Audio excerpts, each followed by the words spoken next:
masa lalu kita yang buruk dan membimbing masa depan kita yang belum tahu apa ujungnya, dan membersihkan hati kita yang masih gelap. Amin ya rabbal alamin.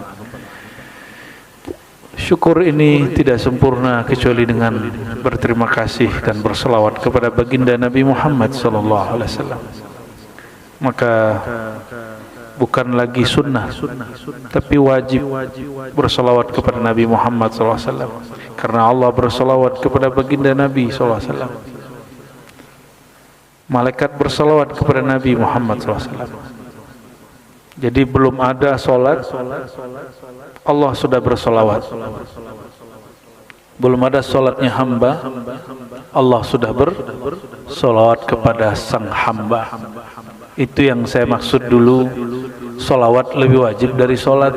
Bukan berarti kalau ada solawat nggak perlu solat, bukan. Itu orang-orang nggak ngerti dan hasad, iri, dengki, memotong kajian tanpa ada maksud yang baik. Allah solat nggak, Bapak Ibu? Allah solat? Allah solat subuh nggak?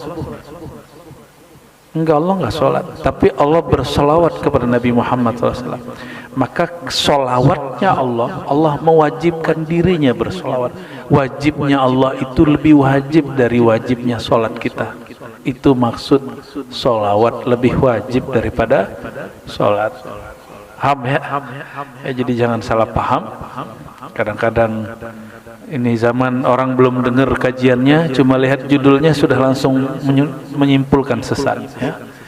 Zaman yang berfatwa hari ini tidak hanya ulama. Maka saya apresiasi pengurus masjid, ya, takmir, apalagi Kiai Haji Abdurrahman yang berani mengambil sikap lalu nulis di depan gerbang itu akidah Ahlussunnah Asy'ariyah Maturidiyah, bermazhab Syafi'i, bertasawuf Imam Ghazali, ya. Dan itu satu pendirian yang luar biasa. Al-Azhar begitu, Bapak Ibu. Al-Azhar seperti itu. Al-Azhar slogannya seperti itu. Dulu Hadratus Syekh Hasyim Asy'ari juga begitu. Pendiri NU Muhammadiyah Kiai Ahmad Dahlan juga sama. Cuma belakangan mungkin dalam pergerakannya ada yang menegaskan, ada yang tidak, ya. Maka kita yang kurang-kurang tegas, kita tegaskan Pak sekarang. Bukan untuk benci-bencian, ya. Bukan berarti yang bukan Syafi'i nggak boleh sholat di sini, bukan. Ya. Di sini ya imamnya kunut gitu, ya. Kalau Jumat azannya 2 kali gitu. Ya alhamdulillah, ya. Bukan berarti selain bermazhab Syafi'i nggak sholat di sini, nggak, ya. Biasa aja. Ya, semoga Allah memberkahi pengurus, ya. Pasti di sana sini ada yang tidak sepakat, ya. Kita masuk ke bab yang baru dari kitab Al-Khasa'is Al-Ummah Al-Muhammadiyah, kekhususan, keistimewaan umat Nabi Muhammad SAW. Semoga kitab ini sudah ada yang nerjemah dari tim Rusaifah, ya, tim murid-murid dari Abu Yasid Muhammad Alawi Al-Maliki, dan dicetak kalau bisa bagus-bagus, karena ini isinya sangat bagus sekali, menyadarkan umat Nabi Muhammad SAW mengenai kemuliaan yang Allah berikan kepada mereka, ya. Jadi biar kita yakin, jadi umat Nabi Muhammad SAW itu lebih mulia dari semua umat yang ada, ya. Sehingga saya berkali-kali menyampaikan, setiap nabi berangan-angan ingin menjadi umat Nabi Muhammad SAW. Sekarang masuk ke bab fadailus shalah. Jadi salah satu kelebihan, keutamaan umat Sayyidina Muhammad SAW adalah keutamaan solat. Jadi ada pada solat. Maka orang kalau nggak solat, dia nggak menemukan jati dirinya sebagai umat Nabi Muhammad sallallahu alaihi wasallam, ya. Sebelum kita masuk kepada teks matan kitab, mari kita baca surah Al-Fatihah untuk baginda Nabi Muhammad sallallahu alaihi wasallam. Lalu untuk para nabi, para sahabat tabi'in, dan pengarang kitab ini Sayyid Muhammad Alawi Al-Maliki. Al-Fatihah. Ya kana mulian suratul ladzina an'amta 'alaihim waladdallin. Qala wa min syarafil ummatil muhammadiyyah, di antara kemuliaan umat Sayyidina Muhammad sallallahu alaihi wasallam, ma ja'alahu Allah ta'ala laha, yang Allah jadikan baginya umat, minal fadail, di antara keutamaan, ala ada'is salawat wal muhafazah alaiha, dalam menunaikan solat dan menjaganya. Apa aja rahasia solat, fadilah solat? Yang pertama, anna salata tukaffirul khataya, sesungguhnya solat itu tukaffir. Jadi kafir itu istilah yang berarti terhapusnya iman. Sedangkan tukaffirul khataya, salat itu mengkafirkan dosa, maksudnya menghapus dosa. Itu sebabnya nggak boleh mengkafir-kafirkan orang. Ya, mukaffir itu salat. Salat itulah yang menghapus khataya, ya. Maka ada satu ayat di dalam Al-Quran, surat Hud ayat 114, silakan nanti dicek di rumah, ya. Wa aqimis salata, dan tunaikanlah, dirikanlah salat, tarafain nahar, di dua penghujung siang, wa zulafan minal lail, dan pada waktu malam. Innal hasanat, karena amal baik, yuzhibnas sayyiat, dapat menghilangkan keburukan. Dzalika dzikra lidzakirin, ini pelajaran bagi ahli zikir. Oleh karena itu, Sayyidina Umar bin Abdul Aziz salat setiap hari, meskipun dia seorang gubernur lalu menjadi khalifah, setiap hari 100 rakaat di luar salat wajib. Seorang pemimpin sekelas Umar bin Abdul Aziz, dia sangat sibuk sekali, tapi sholatnya 100. Gimana? Karena dia nggak bisa tidur banyak, maka dia habiskan waktunya untuk bertahajud, sholat. Ada masalah apa saja dia sholat. Sayang sekali, Sayyidina Umar bin Abdul Aziz hanya memerintah jadi khalifah setahun lebih sedikit atau 2 tahun, tapi dia lama jadi gubernur. Berkah beliaulah kita hari ini mendapatkan kitab-kitab hadis. Jadi Umar bin Aziz keluarkan peraturan, keputusan khalifah, wajib mengumpulkan hadis dalam bentuk buku. Lalu pimpinan proyeknya adalah Imam Ibnu Syihab Az-Zuhri. Ibnu Syihab Zuhri wafatnya sekitar 124 atau 26 Hijriah. Waktu itu Imam Syafi'i belum lahir, ya, Bukhari belum lahir, Muslim belum lahir. Berkah beliaulah Imam Syafi'i, Imam Bukhari setelah Syafi'i, Imam Ahmad, mereka mudah mengakses hadis. Itu berkah siapa? Keputusan Umar bin Abdul Aziz, yang kemudian memerintahkan sahabat dia sendiri, sesama santri dulu, yaitu Ibnu Syihab Zuhri. Itu sebabnya harus ada ulama yang membersamai pemerintah, supaya program keulamaan masuk ke dalam pemerintah. Kalau enggak ulama bersama pemerintah, nanti ubaru Pak yang bersama pemerintah. Ya, kalau enggak ada yang membersamai mereka, mesti ada yang lain yang bersaing mereka. Maka saya berbaik sangka kepada ulama atau habib yang membersamai pemimpin manapun, baik dari kelas ya bupati, wali kota, gubernur, sampai presiden, raja-raja, dan dimanapun.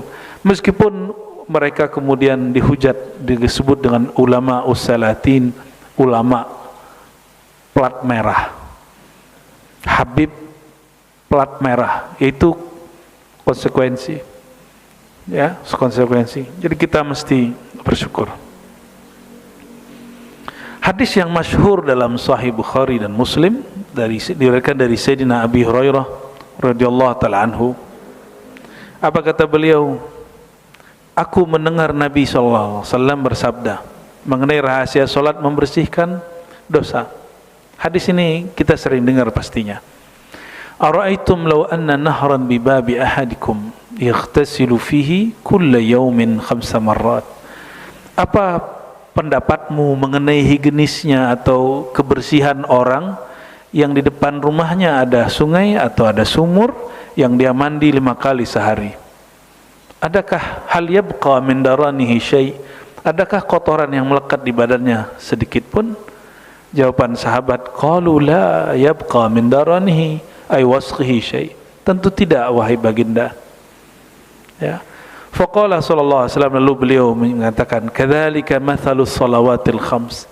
Begitulah perumpamaan salat yang 5. Yamhullahu bihinnal khataya. Allah menghapus dengannya dosa-dosa. Tapi ahli hadis menambahkan, jika di ahli akidah, al khataya di sini as-saghair, yaitu dosa-dosa yang kecil. Kenapa? Karena dosa besar labudda min taubah, mesti bertobat. Nah, kita coba lihat adakah penjelasan beliau seperti itu. Ammal kabair falabudda laha min taubah. Kalau dosanya korupsi mesti tobat, balikin duitnya dan dia ikrar bertobat. Ya. Kalau dia minum khamar sama, dia harus bertobat. Tobat itu ada ikrarnya. Aku bertobat, sadar dan tidak mau mengulangi lagi. Kalau besok terulangi lagi, itu lain cerita. Besok rahasia Allah, nggak usah dipikirkan. Nanti syaitan berkalam, nanti aja tobatnya. Ya, nanti aja tobatnya, daripada kamu nanti tobat sembalado berulang-ulang. Nah, ini setan yang ngomong. Sayangnya setannya ustadz melarang tobat sembalado. Padahal tobat sembalado itu wajib, Pak. Kita kan nggak tahu masa depan. Yang penting hari ini, masa lalu kita tobatkan. Besok urusan lain. Yang penting kita tidak berniat mengulangi maksiat. Itu yang disebut tobat. Jadi apa yang disebut tobat? Ikrar penyesalan dan berniat tidak mengulang. Mengenai esok terulang, nggak ada urusan kita. Itu urusan masa depan. Yang penting hari ini dan masa lalu dulu dibereskan. Ya, besok juga belum tentu hidup.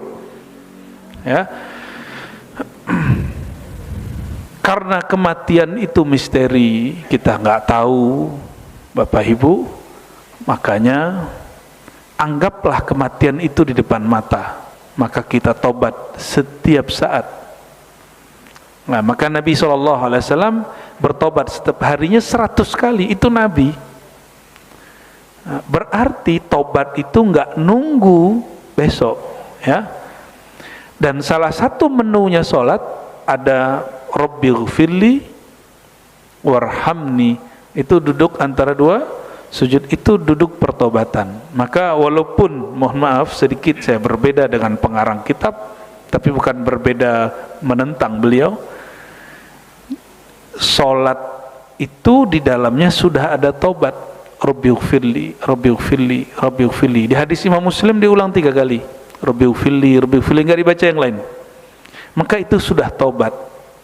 Tobat itu memohon minta ampun, dan gak mesti lafaznya wa atubu ilaik, cukup astaghfirullah. Nah, beberapa ulama membedakan istighfar dan tobat. Bagi saya istighfar itu maknanya sekaligus tobat. Ya, istighfar itu maknanya sekaligus tobat. Tapi memang banyak ulama yang membedakan itu. Ya. Nah, inilah rahasianya kenapa dosa-dosa diampuni.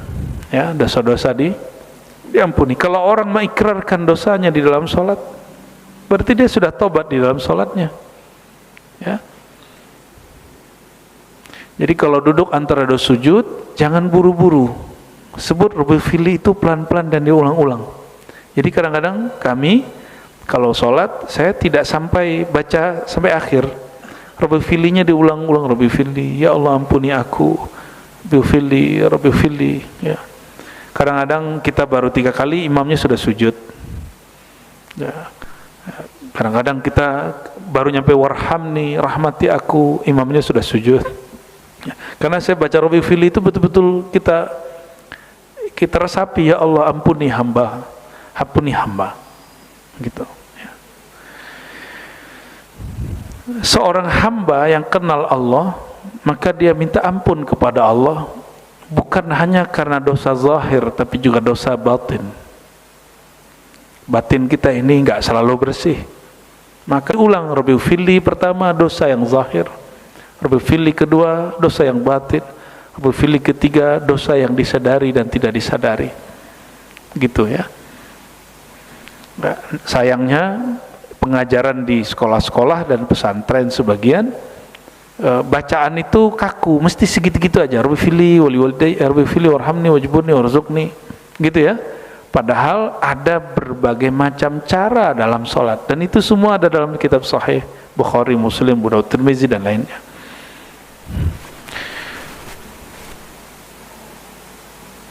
As-salawatul khams wal jum'ah ilal jum'ah wa Ramadan la Ramadan kafaratun lima bainahunna ma lam tukhshal kabair. Ya. Beliau memakai hadis riwayat Imam Tirmizi dan Muslim, salawat ke salat, Jumat ke Jumat, Ramadan ke Ramadan, kafarah, menjadi penebus. Kafarah, apa arti kafarah? Penebus. Kafarat, kita sering nyebutnya kafarat. Antara dua waktu itu, antara misalnya kita tadi zuhur sampai nanti tadi subuh sampai ke zuhur, pasti ada maksiat hari ini. Betul? Maksiat lisan kah, maksiat hati. Nah, nanti Allah hapus tanpa perlu bertobat. Nah, maka kalau yang dia ikrarkan, ya Allah ampuni aku dari dosa apa, begitu, itu namanya tobat. Ya, dan kita berniat untuk tidak mengulangi kembali. Ya, malam tukhshal kabair, selama dia tidak melakukan dosa besar. Dosa besar mesti dengan ikrar taubat. Ya, mesti dengan ikrar taubat, ya. Ini luar biasa nih, bocil-bocil juga ikut ya. Cuma si bocil itu main handphone. Ya nggak apa-apa ya. Yang penting dia ikut ngaji, biar di alam bawah sadarnya ada pengajian. Saya dulu seperti itu. Saya kalau dulu ngaji sama bapak saya di bawah, habis itu saya tidur. Tapi saya tidur dalam memandang sang guru yang mengajar. Kita lihat ketiduran gitu. Yang gede aja ketiduran, ini baru tidur 1,5 jam soalnya. Alhamdulillah. Inna lillahi malakan. Ada sebuah hadis riwayat Imam Tabarani, hadisnya hasan ya. Allah memiliki malaikat yunadi inda kulli salah, yang dia berseru dan dia berkalam setiap kali jam salat. Berarti kalau 5 waktu 5 kali. Apa kata dia? Kata malaikat, ya bani Adam, wahai manusia, kumu ila niranikum allati awqadtumuha fa'atfihuha. Bangunlah kalian, segera kalian datang kepada kesalahan-kesalahan api neraka yang kalian hidupkan, nyalakan, fa'atfihuha, lalu padamkanlah dia dengan salat. Ya. Jadi ini perkataan malaikat. Perkataan malaikat. Kumu, berdirilah kamu ila niranikum, kepada nerakamu yang kamu telah nyalakan. Neraka di situ dosa. Ya. Nerakanya pemaksiat itu mulai terasa dengan gelisah. Maka tidak ada orang yang bermaksiat merasakan nyaman. Dia senang merasakan kenikmatan syahwat, tapi batin dia sebenarnya gelisah. Koruptor itu senang ngambil duit, tapi batin dia gelisah nggak?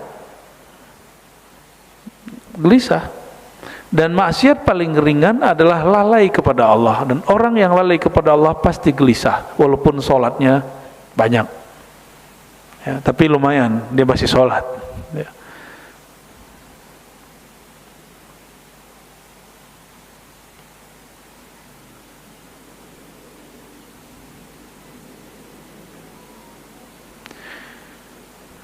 Abu Umamah ya didatangi oleh Abu Muslim At-Taghlabi ya di halaman 61. Wa huwa fil masjid, dia di dalam masjid. Lalu Abu Muslim At-Taghlabi mengatakan, wahai Abu Umamah, ada seseorang, inna rajulan haddatsani ank, ada orang meriwayatkan kepadaku, katanya ini ilmu darimu. Nah, ini namanya konfirmasi. Bolehkah konfirmasi? Ini salah satu tradisi ahli hadis, itu sangat dianjurkan. Annaka sami'ta Rasulullah SAW, bahwa engkau mendengar Nabi Muhammad SAW berkata. Jadi Abu Muslim dengar dari seseorang ini dapat ilmu dari Abu Umamah. Abu Umamahnya masih hidup. Ini namanya mengkonfirmasi. Dan yang kedua disebut mencari sanad yang lebih dekat kepada baginda Rasulullah SAW. Nah, ini namanya sanad ali bahasa Arabnya, sanad yang tinggi, yang dekat kepada Nabi Muhammad SAW. Lalu kata orang ini, yang aku dengar dari orang itu benarkah wahai Abu Umamah? Apa yang aku dengar? Man tawadda'a, Nabi bersabda, siapa yang berwudu membaguskan wudunya. Membaguskan wudu bukan berarti mubazir air. Jadi teman-teman saya di Eropa, di Australia, itu yang ngurus masjid kaget melihat orang Indonesia pertama kali datang ke sana, kalau wudu airnya ngucurnya gede. Ya, apalagi kalau hari Jumat. Kalau hari Jumat kita kebiasaan air melimpah sampai air udah banjir di Jakarta. Makanya biasa kerannya gede-gede. Padahal sunnahnya mengeluarkan air dikit-dikit sekali, gak usah banyak-banyak. Karena wudu itu tidak mesti kemudian mengguyur muka. Dia cukup menyampaikan air yang sejuk ke wajah. Ya, kalau mau nyuci wajah ya pakai di waktu yang lain lah. Ya. Jadi membaguskan wudu artinya menyampaikan air ke semua wilayah anggota wudu, bukan membuang air banyak-banyak. Coba Bapak Ibu hitung, saudara-saudariku, ketika kita wudu, banyakkan air terpakai atau terbuang? Jujur, itu tanda wudunya dengan syaitan. Karena syaitan temannya adalah orang mubazir.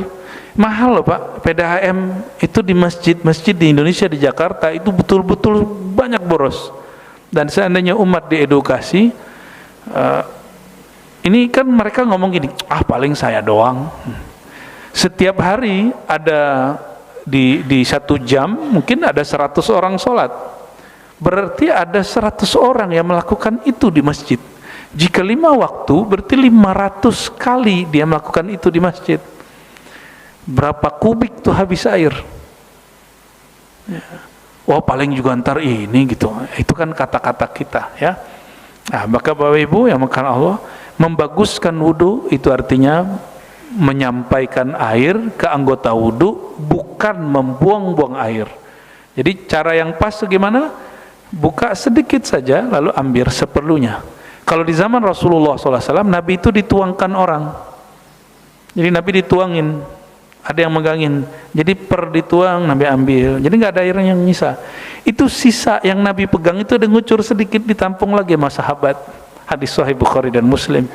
Bekas air yang disentuh baginda Nabi Muhammad SAW itu ada dosanya nggak? Kalau saya yang wudhu banyak dosanya, jangan diambil. Dosa saya banyak. Tapi kalau bekas tangan Nabi SAW ada dosanya nggak? Nggak ada dosanya. Maka kadu ayyaktatilu, mereka hampir kayak berdesak-desakan, kayak orang saling bunuh-bunuhan. Begitu ungkapan balaghah, mubalaghah dalam bahasa Arab. Ya, dalam Sahih Bukhari. Namanya tabarruk, mengambil berkah. Nah, itulah yang dimaksud tasawuf Imam Ghazali. Jadi tasawuf Ghazali itu diambil dari hadis-hadis yang sahih. Tabarruk itu bab cinta. Tasawuf itu mengajarkan cinta. Kira-kira pakai akal kita yang pendek ini ambil bekas air orang lain, tapi di bab cinta itu ada. Ya, tasawuf itu begitu-gitu, bab cinta. Ya, Nabi SAW cinta kepada Sayyidah Aisyah. Aisyah waktu minum dilihat bekasnya mana, bagian bekas itu beliau minum di situ. Indah nggak tuh?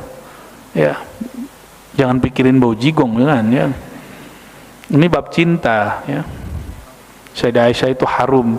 Maka Sayyidah Aisyah setiap kali Nabi mau pulang, beliau ada kesturi khusus yang boleh kena kulit. Jadi dia ada kain basah, dia tempelkan lalu diginin ke wajahnya. Jadi ketika Nabi SAW mendekat, Nabi mencium Sayyidah Aisyah, Nabi mencium bau aroma kesturi. Jadi ini dalil boleh pakai bedak, Bu. Ini saya kasih dalilnya. Biar makainya untuk sang suami. Ya. Untuk yang belum punya, niatkan untuk menjaga wajah untuk siapa yang ditakdirkan mendapatkannya. Ya. Karena wajah ini kan anugerah dari Allah Subhanahu wa taala. Faghasala yadayhi wa wajhah. Lalu baginda Nabi SAW mengatakan, orang yang berwudu membaguskan wudu, mencuci tangannya, cuci tangan, lalu mukanya, mengusap kepalanya, telinganya, ya, maka kepala telinga satu paket sampai kaki, ya, semua qama ila shalah. Lalu dia salat, berdiri berangkat salatun ila salatin mafruḍah, salat wajib. Ghafarallahu lahu fi dzalikal yaum ma mashat ilaihi rijlah wa qabadat alaihi yadah.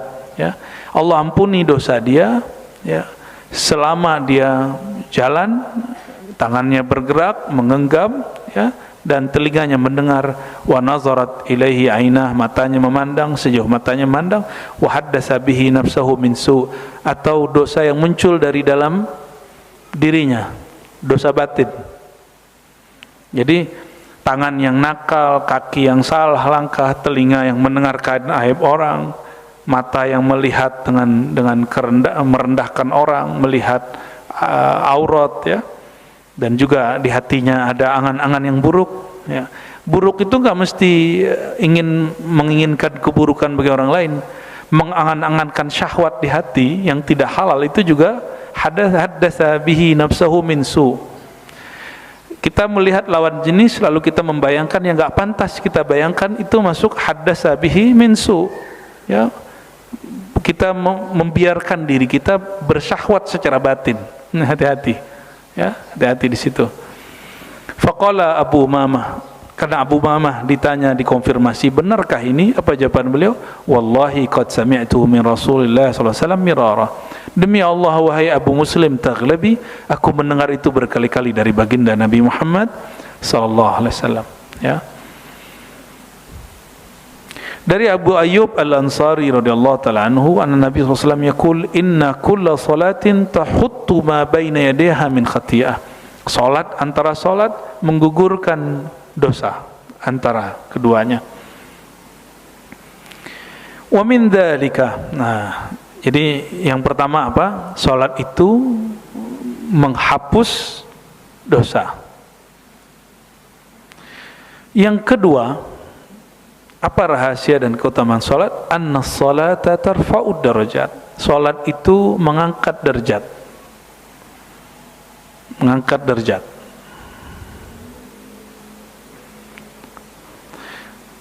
Rawa Muslimun an Ma'dan ibn Abi Talha. Imam Muslim meriwayatkan dari Sayyidina Ma'dan bin Abi Talha radhiyallahu ta'ala anhu, kata beliau, laqitu Thauban maula Rasulillah sallallahu alaihi wasallam.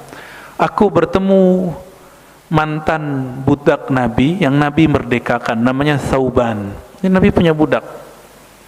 Orang punya budak berarti Nabi itu kaya, ya, berkecukupan lah. Tidak seperti yang diceritakan banyak orang tentang Nabi, bahwa Nabi itu miskin. Itu Imam Subki mengatakan orang begini su'ul adab kepada baginda Nabi Muhammad SAW. Bagaimana mungkin orang yang punya kendaraan paling bagus di zamannya, yang mempunyai pasangan lebih dari satu dan bisa menafkahi semua dengan cukup, itu disebut miskin. Ya, miskin itu antum. Ya, satu doang. Ya, Pak Kiai itu miskin, ya. Orang Arab itu sering ngomong gitu, miskin, kasihan deh lo. Jadi miskin itu bisa diartikan kasihan gitu. Ya. Saya dulu waktu belum nikah, guru saya Syekh Taufik bilang, lam tatazawwaj la ya Sayyidi. Apa katanya? Ente belum nikah? Waktu itu umur saya baru 20 tahun. Ya, belum, wahai Tuan Syekh. Miskin, kata. Ente miskin. Ya. Ya baru 20 tahun nikah. Ya. Nanti pernikahan dini lagi ya. Laqitu Tsauban, aku bertemu mantan budak Nabi Muhammad SAW yang beliau merdekakan. Jadi Nabi punya budak, budaknya nggak jadi budak, jadi guru. Gimana tuh? Nabi punya budak, budaknya jadi guru besar, sekelas Ma'dan bin Abi Thalhah berguru kepada Tsauban. Jadi guru.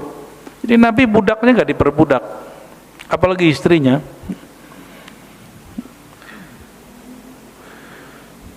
Fakultu akhbirni bi'amalin a'maluhu yudkhilunil jannah, ya, yudkhiluni Allahu bihi al-jannata.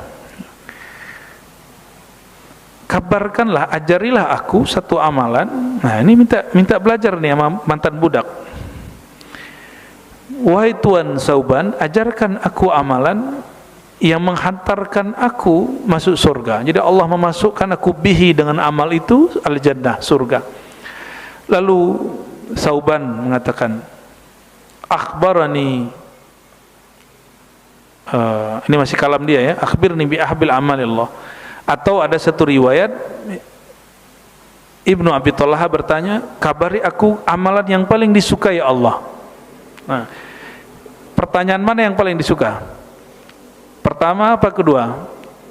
Hei Tsauban, ajarkan aku amalan yang membuat aku masuk surga. Atau yang kedua, wahai Tsauban, ajari aku amalan yang membuat Allah cinta kepadaku, yang paling dicintai Allah. Mana yang lebih disuka pertanyaannya? Kedua. Wah, berhasil ngajinya udah. Berhasil ngajinya, Kiai. Ya. Kalau surga itu bisa maknanya bisa ambigu, bisa surga syahwat, bisa surga memandang Allah. Tapi kalau cinta itu sudah surga memandang Allah Subhanahu. Kalau cinta itu sudah surga ru'yah. Karena cinta, orang cinta itu surganya hanya ketemu. Orang-orang yang beramal karena cinta kepada Allah, mencari cinta Allah, a'tini mahabbataka, berikanlah aku cinta engkau ya Allah, maka orang ini akan diberikan hadiah surga, jannatu ar-ru'yah, surga memandang, bertemu Allah Subhanahu wa ta'ala. Bapak Ibu, pengen ketemu nggak dengan orang yang kita suka? Apakah itu pasangan, guru atau teman? Benar nggak? Benar ya? Kita kadang-kadang datang jauh-jauh ke kota mana hanya ingin ketemu seorang guru yang kita suka. Atau kita datang ke satu kampung hanya ingin ketemu teman yang dulu kita suka. Jadi suka itu menumbuhkan rindu. Penawar rindu itulah sholat. Sholat itu penawar rindu, ya. Maka beberapa ulama kalau sholat dia bisa nangis, itu nangis rindu.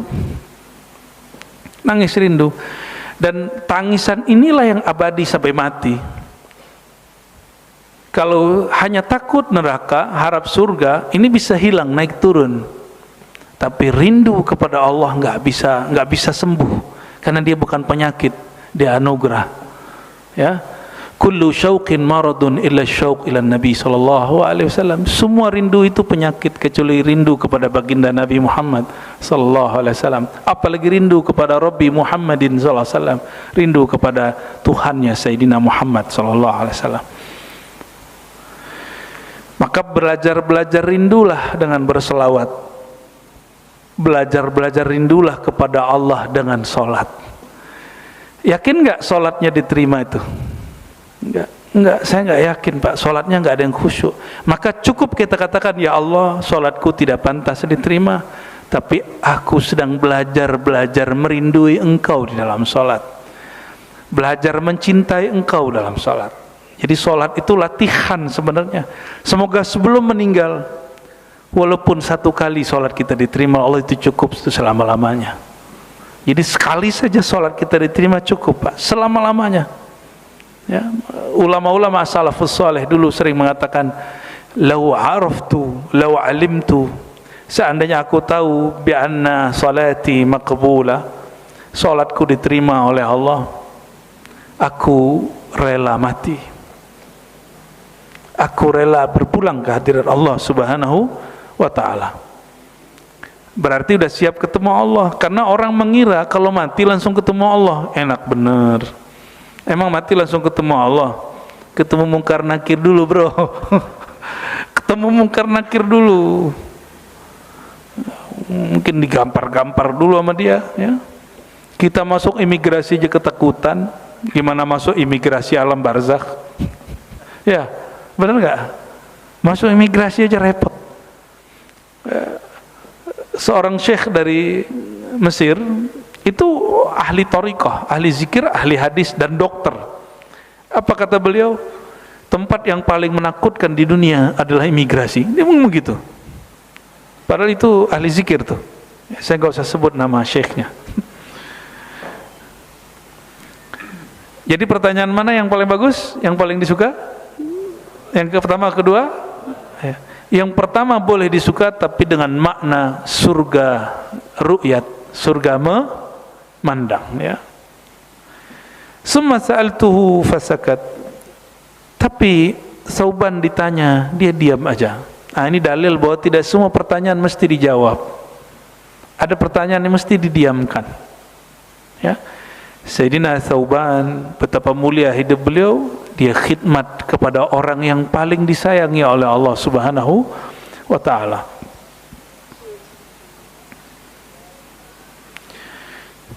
Ditanya lagi yang kedua kali, dia masih diam. Yang ketiga kali barulah dia jawab. Sa'altu dzalika Rasulullah sallallahu alaihi wasallam. Ya, ternyata Sauban ini kalau ditanya tentang sesuatu yang berkaitan dengan Nabi, dia mau nangis, Pak. Dia rindu kepada Nabi Muhammad SAW. Maka dia ditanya begitu, dia diam. Dia langsung melihat Nabi seakan-akan nurnya ada di depan. Maka beliau mengatakan, aku juga dulu pernah bertanya hal begitu kepada Nabi SAW.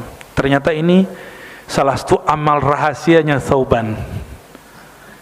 Amalan ini dilakukan banyak orang, tapi kesadaran beramalnya tidak banyak sahabat yang diberitahu. Sauban kemudian mengatakan, wahai saudaraku Ma'dan, aku dulu juga bertanya hal ini kepada baginda Nabi Muhammad sallallahu alaihi wasallam. Lalu beliau menjawab. Apa pertanyaan tadi? Apakah amalan yang paling dicintai oleh Allah, ya? Jawabannya apa? Alaika bikasratis sujud. Hendaklah engkau banyak-banyak sujud. Fa innaka la tasjudu lillahi sajdah. Tidaklah kamu sujud sekali saja, illa rafa'akallahu biha darajah, melainkan Allah angkat satu derajatmu. Wa hatta biha anka khati'ah, lalu Allah gugurkan kesalahanmu. Masih ingat iblis dipecat dari keimaman surga karena dia tidak mau sujud. Maka yang sujud itu tetap bertugas sampai hari ini, berkhidmat untuk Bani Adam. Jadi Bapak Ibu, surga yang dulu Nabi Adam di sana, malaikat di sana, itu berlanjut sekarang urusannya di dunia. Malaikat dulu sujud ke Nabi Adam, maka hari ini siapapun yang mengamalkan amanahnya, tugas-tugas kemanusiaannya, malaikat akan respek kepada dia. Malaikat akan bantu dia. Itulah sujudnya malaikat kepada Bani Adam.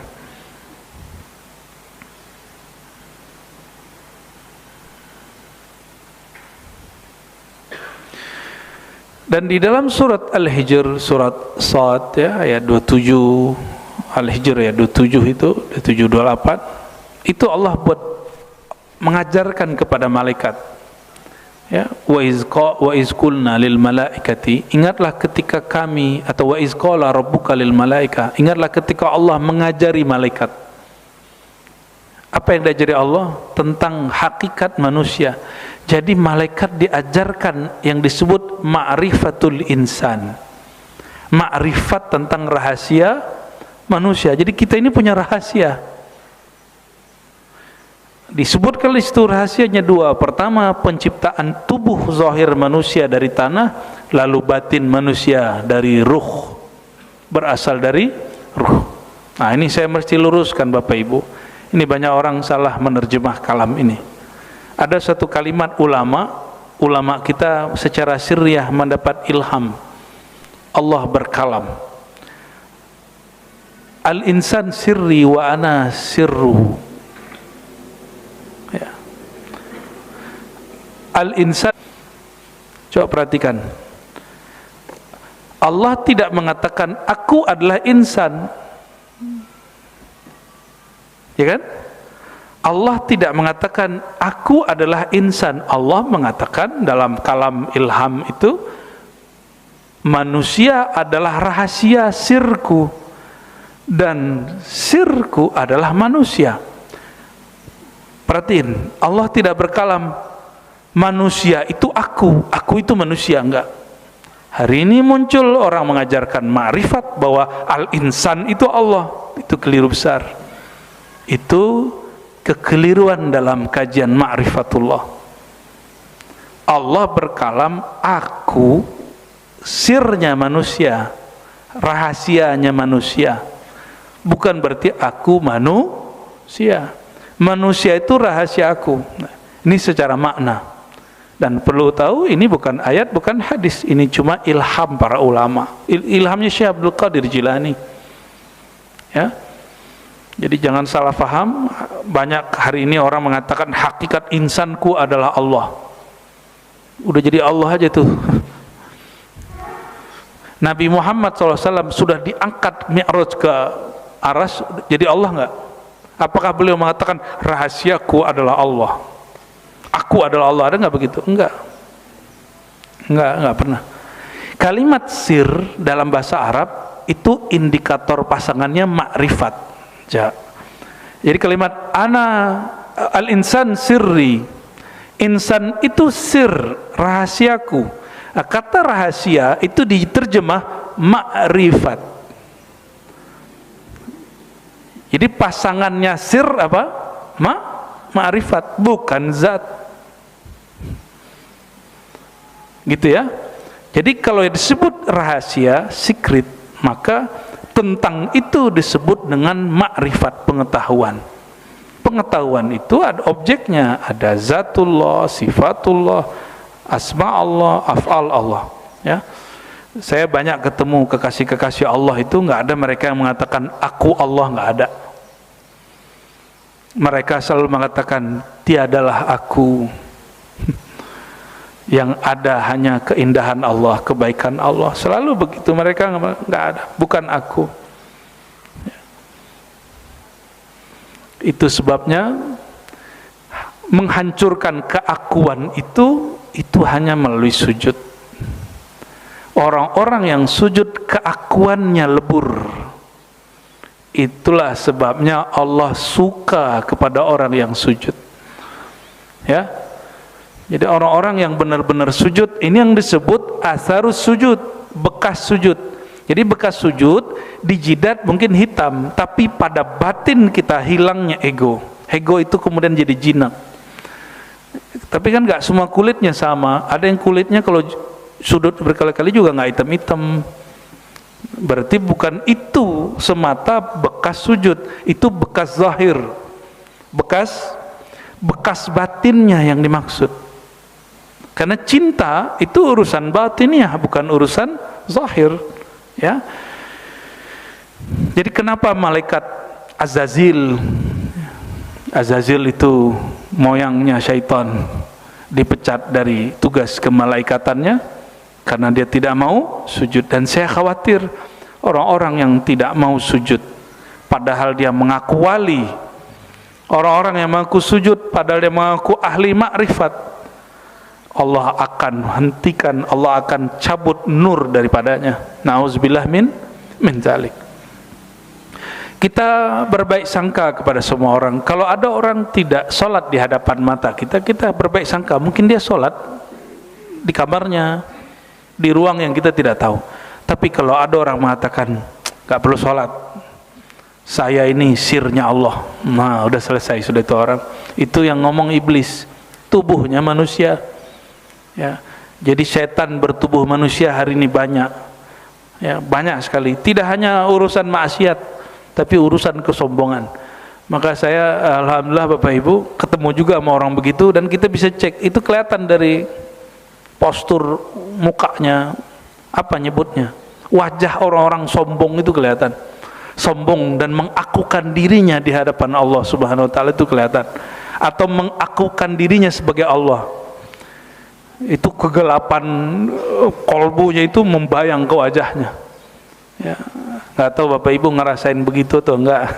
Itu pengalaman masing-masing ya. Tapi kita nggak akan keluarkan itu di depan orang. Kita rasakan dalam hati aja.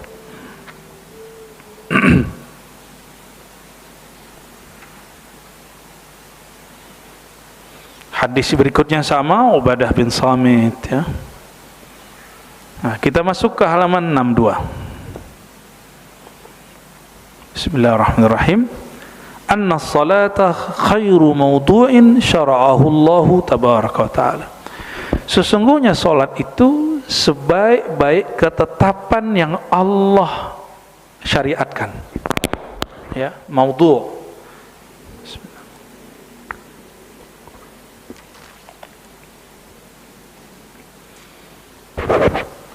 Hadis ini diriwayatkan oleh Imam Tabrani. Ada kalimat dari Sayyidina Abu Hurairah, as-salatu khairu mawdu'in faman istata'a yastaksir falyastaksir.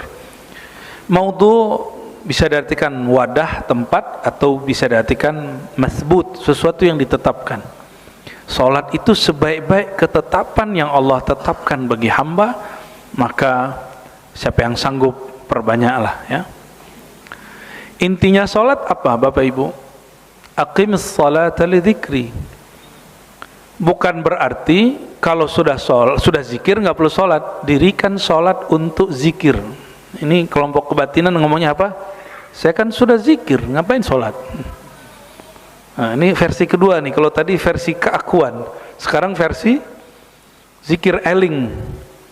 Ya, makomnya lebih rendah dikit lah dari yang tadi. Tadi kan ngerasa akunya itu Allah. Kalau sekarang ngerasanya saya sudah eling. Dirikanlah sholat untuk mengingat aku. Kan udah sampai di mengingat aku, ngapain lagi sholat? Kan begitu katanya. Yang mengingat itu batiniah kita. Tubuh ini perlu dia sujud. Jadi kalau sayang kepada tubuh ini, sujudlah. Tubuh ini makanan dia sujud. Nah, dalam batin itu merasakan menyembah yang kita sujud. Tadi kisah di surah Al-Hijr, Allah buat pengumuman kepada malaikat, hai malaikat, si manusia itu diciptakan dari tanah, tapi ruhnya dari hembusanku. Faqa'u lahu sajidin. Ketika malaikat tahu hakikat insan itu hembusan Allah, baru mereka sujud. Mereka langsung sujud. Oleh karena itu, baginda Nabi Muhammad SAW mengatakan, sholatlah kamu seperti engkau melihat aku sholat. Jadi sejauh apa seseorang kenal Nabi Muhammad SAW, sejauh itu dia nanti akan mampu sering-sering sujud kepada Allah Subhanahu Wa Taala. Maka sujud kita tidak diterima kecuali mengikuti sujud baginda Nabi Muhammad SAW. Ya. Nah, maka kembali kepada ini kekhususan umat Sayyidina Muhammad sallallahu alaihi wasallam. Ada orang sujud tapi dia nggak sholat di awali takbir sampai salam. Masuk gak tuh? Sujud aja. Masuk gak? Oh, berarti dia cuma ngambil amal hakikat tapi nggak mau bersyariat, nggak masuk juga. Mengamalkan syariat itu pertanda kita meleburkan keegoan diri ini pada syariat Nabi Muhammad sallallahu alaihi wasallam. Ya, mau marifat setinggi langit, setinggi aras, tapi nggak mau sujud. Karena amalan sujud itu dijemputnya ke aras. Dulu saya mengira Nabi SAW sholat, mengajarkan sholat itu oleh setelah melihat malaikat sholat sujud, ada yang sujud ruku di langit. Tapi setelah mengerti ma'rifat mi'raj, ternyata sholat itu bukanlah Nabi meniru malaikat, tapi malaikat meniru sang Nabi Muhammad SAW. Gitu, ya. malaikat menirukan Nabi Muhammad sallallahu alaihi wasallam. Jadi ketika Nabi mengatakan tadi, sholatlah kamu seperti kamu melihat aku sholat, Nabi tidak hanya berkalam kepada manusia, Nabi juga berkalam kepada malaikat dan jin. Ya.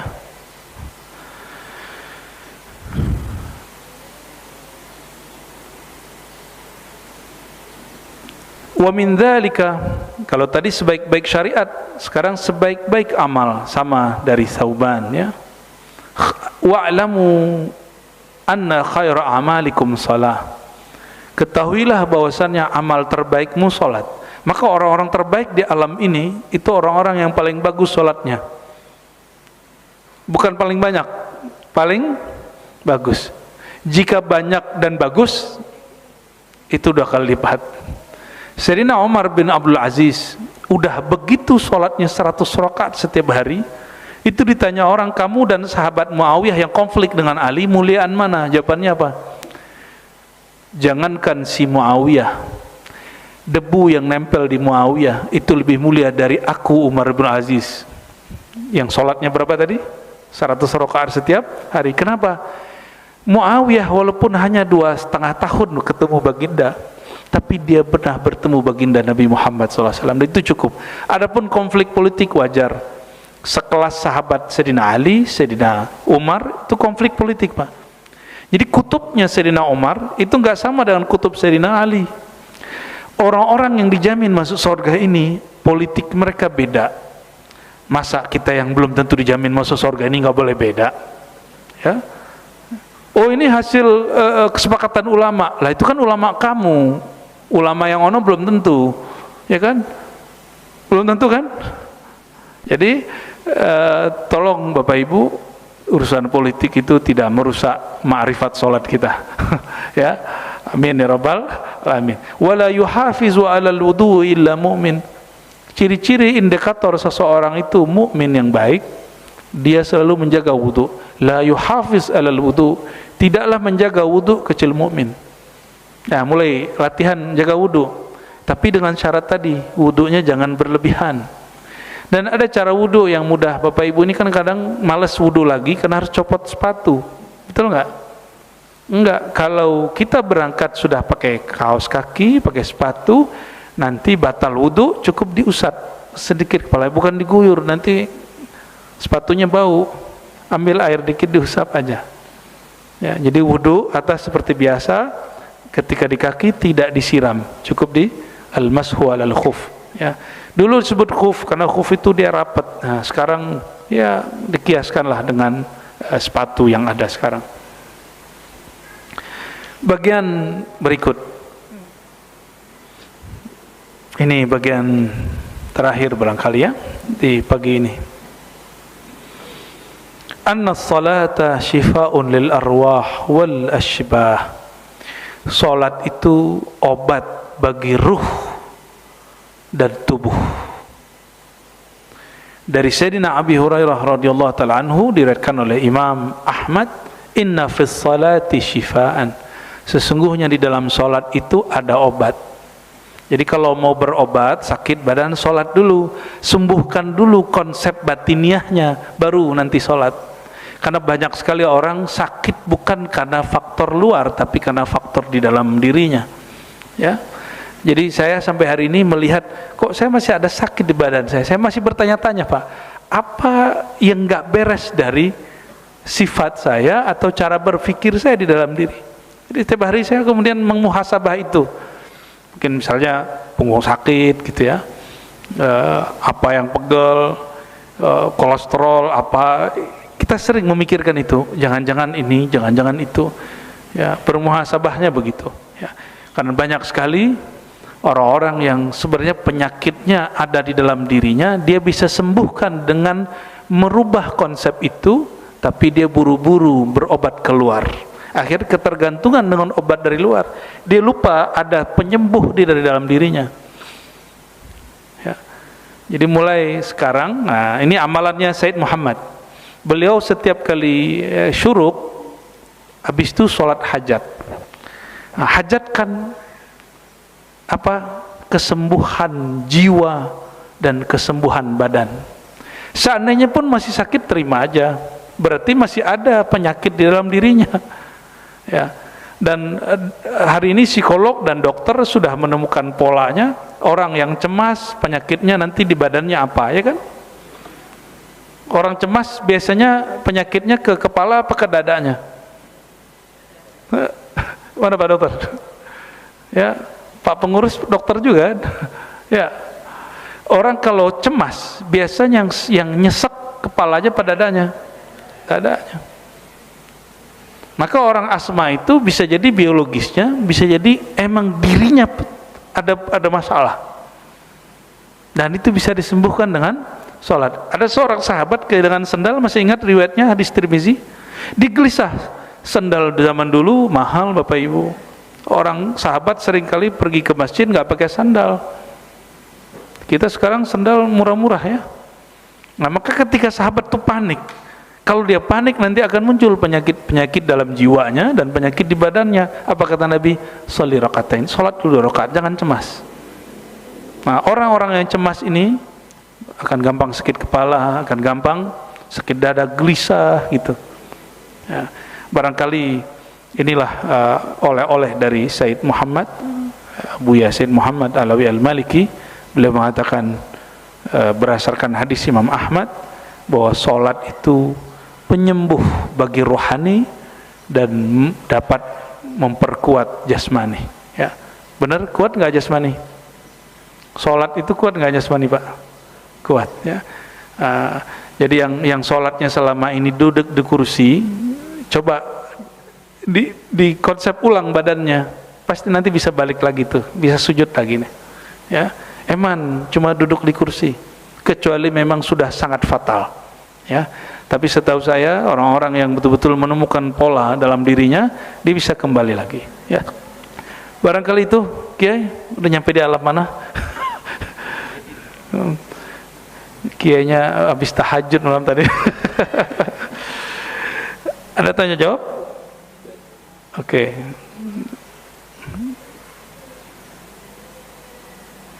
Dari ibu dulu ya, kelihatannya ibu semangat. Oke, silahkan ibu. Dibantu tuh mic-nya, Mas Santri.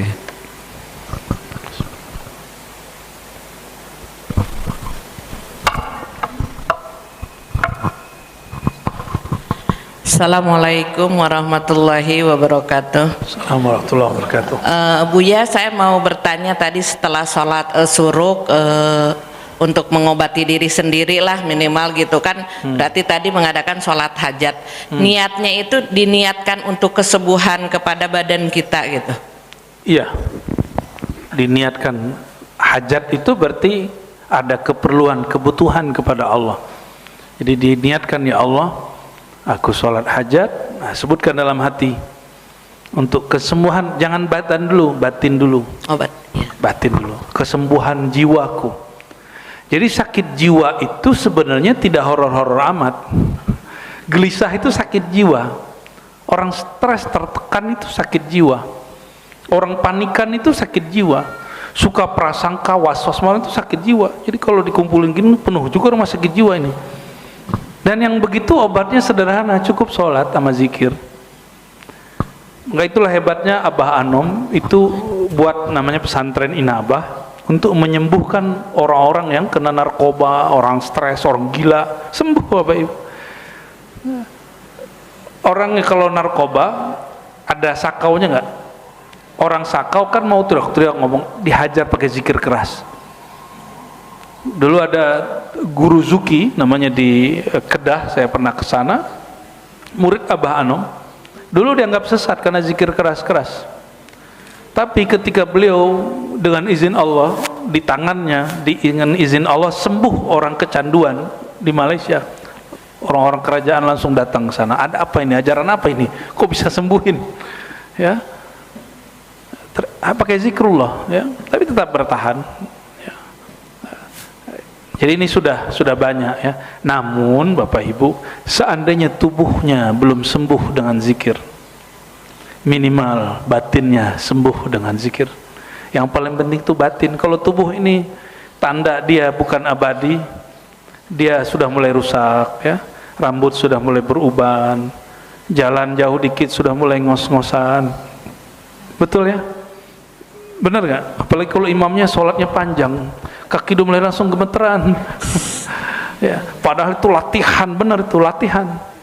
Kaki berdiri lama-lama, maka cara berdiri itu harus benar. Napaknya harus seimbang. Harus seimbang napak kaki itu napaknya. Itu yang disebut syarat rukun pertama sholat itu tegak berdiri dengan betul. Jadi jangan berdiri santai begini, nanti punggungnya dibengkok. Jangan juga begini, kan ada orang yang terlalu tawaduk sholatnya begini. Enggak benar juga. Dia harus rileks. Ya, arihna bis sholah, kata baginda Nabi Muhammad SAW, rehatkan kami dengan sholat. Berarti sholat itu merilekkan badan. Jadi nggak sempat lagi bidah-bidahin orang dalam sholat, apalagi nyari kaki orang. Itu nggak rileks. Ya, ini saran saya, antum sudah benar mau meluruskan, merapatkan soft, tapi itu sebelum takbir. Kalau mau mendapatkan sholat ala baginda Nabi Muhammad SAW, rileks dalam sholat. Jadi nggak usah pikirin orang lagi. Kita sudah di hadapan Allah, masa masih mencari kaki orang? Nggak malu antum diperhatiin Allah begitu? Ya, kita sudah. Imam Junaid kalau udah sholat dia udah mulai bergetar karena dia merasa dilihat oleh Allah Subhanahu Wa Taala. Nggak sempat mikirin yang lain. Kiai pernah dulu diperhatiin cewek cantik dan kita suka sama dia. Nggak sempat mikirin yang kanan. Disapa sama dia, yang lain nyapa, yang kita dengar suara dia doang. Itu kekuatan cinta itu. Ya. Kita takut, takut orang cinta itu takut terlihat jelek.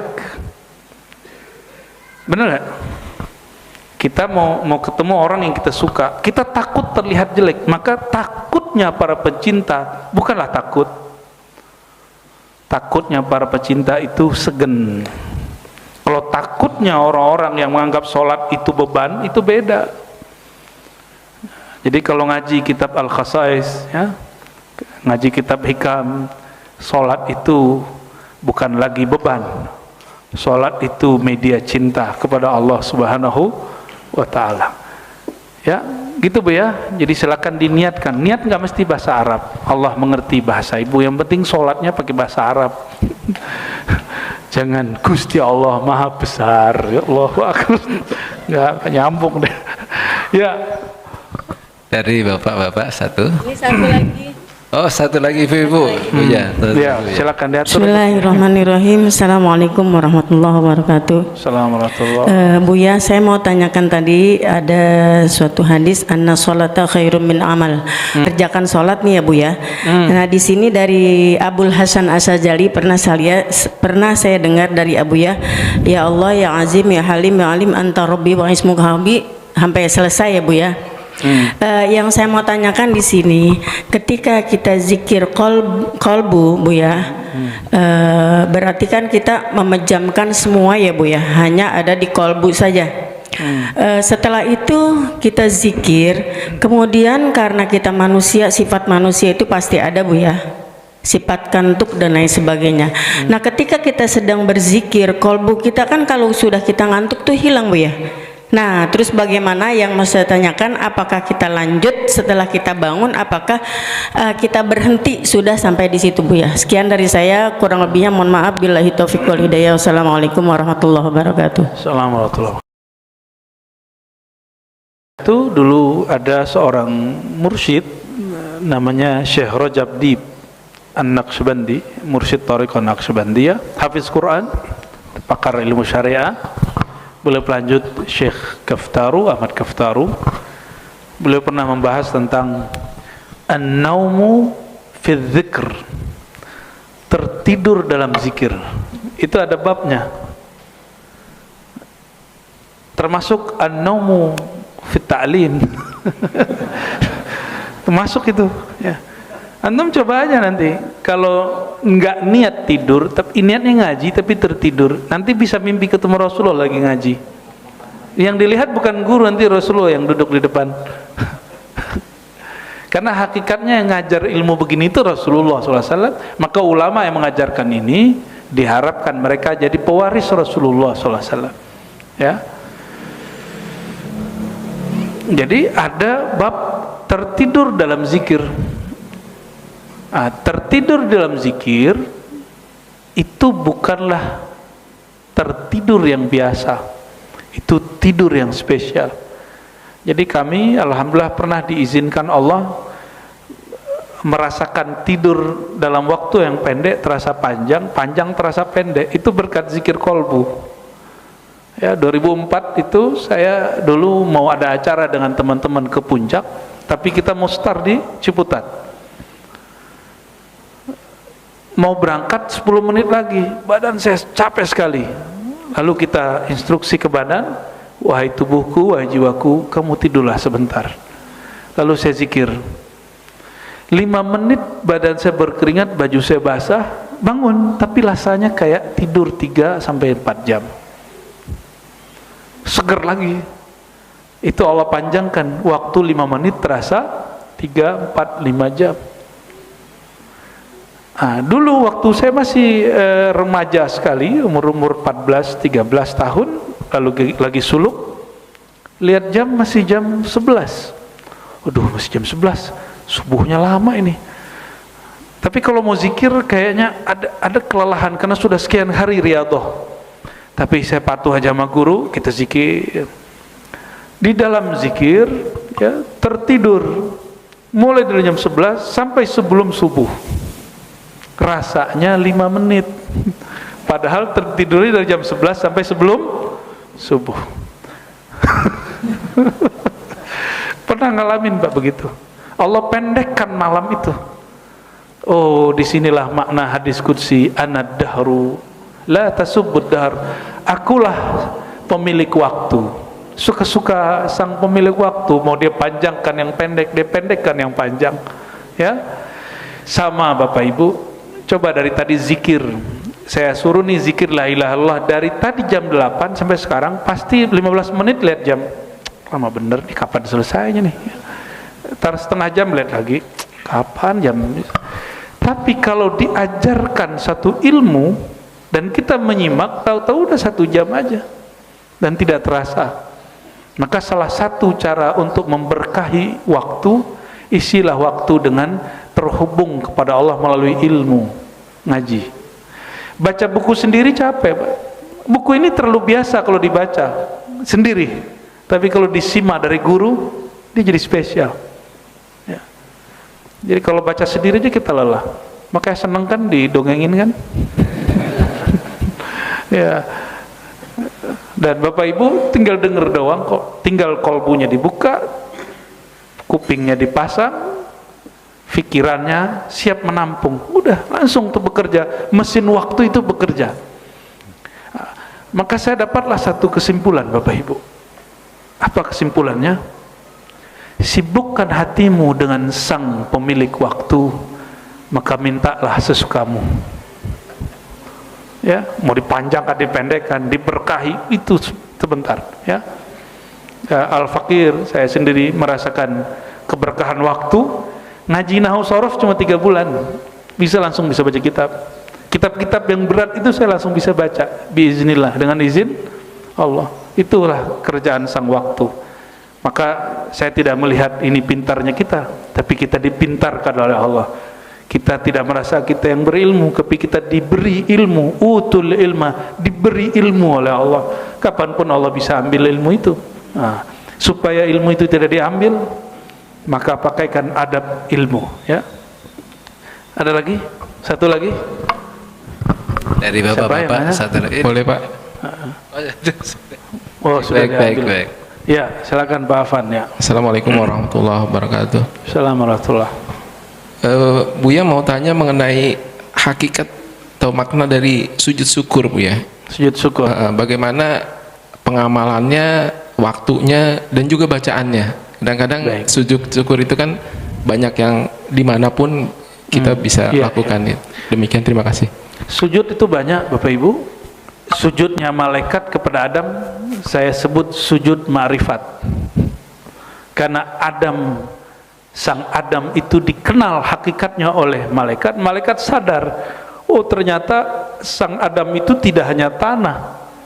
Kalau tanah malaikat lebih tua, ternyata ada ruh yang dihembuskan ke dalam diri sang Adam, maka dia sujud. Jadi itu boleh sujud ma'rifat. Ada sujud ibadah. Jadi Sayyidina Adam bukan lagi sujud malaikat bukan lagi sujud menyembah Adam, enggak. Tapi itu sujud kemakrifatan. Ya. Dan itu tidak perlu kita lakukan sekarang, itu cukup malaikat saja ya. Sujud yang kedua, sujud ibadah yang taklifi, yang sifatnya ada di dalam sholat ya. Lalu ada sujud sahwi, sujud kan lupa. Baru ada sujud syukur. Sujud syukur, apa bedanya sujud yang lain? Sujud syukur itu kita sadar bahwa yang kita lakukan itu sukses, tapi suksesnya di luar batas yang kita bayangkan. Disampaikan hajat kita lebih cepat atau lebih sempurna, lebih perfect dari yang kita bayangkan, maka muncullah rasa syukur. Dan orang yang syukur, otomatis kepala dia nunduk. Inilah hakikat sholat Nabi SAW. Jadi Nabi itu nggak perlu ada kejadian dulu baru sujud. Bagi Nabi cukuplah dirinya itu alat untuk bersyukur. Maka beliau ditanya oleh Sayyidah Aisyah, wahai baginda, kenapa engkau masih sholat? Engkau kan sudah dijamin.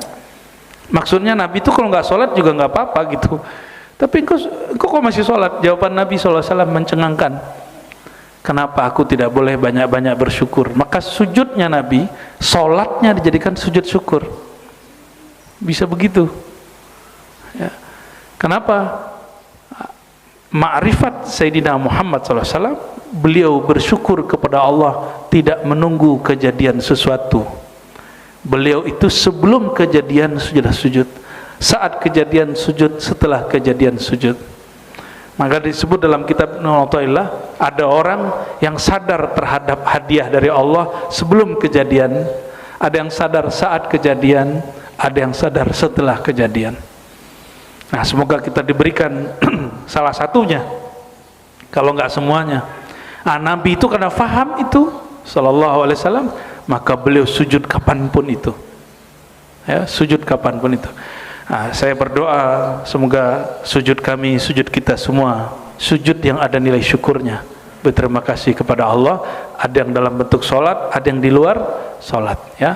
Jadi kapanpun itu, kalau bisa setiap hari sujud syukur. Jika di dalam sholat, jadikan sujudnya bagian dari syukur.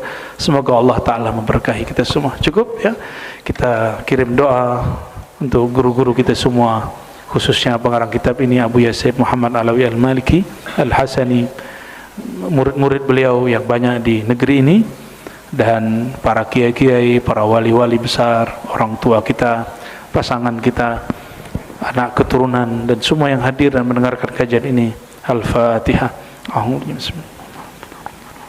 Ya kana biya nasina warahmatullahi billahi waladhdallin. Amin. Allahumma rahmanir rahim ya karim ya azim, salli ala sayyidina Muhammad.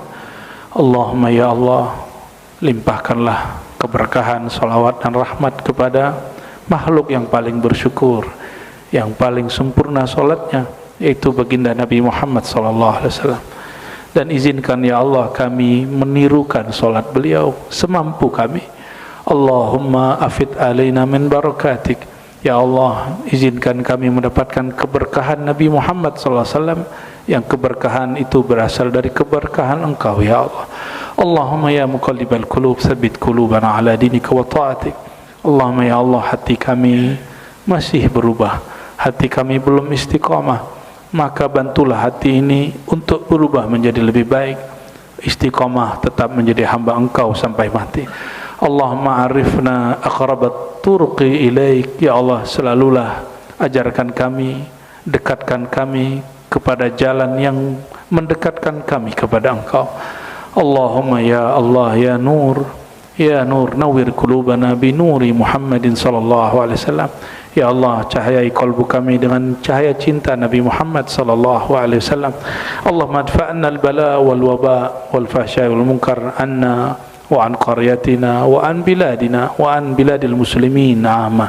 Ya Allah, jauhkan kami, negeri kami, kampung kami, negara kami, dan semua negara, negeri, orang-orang yang ada hamba Engkau di sana, jauhkan dari mereka dan kami bala bencana.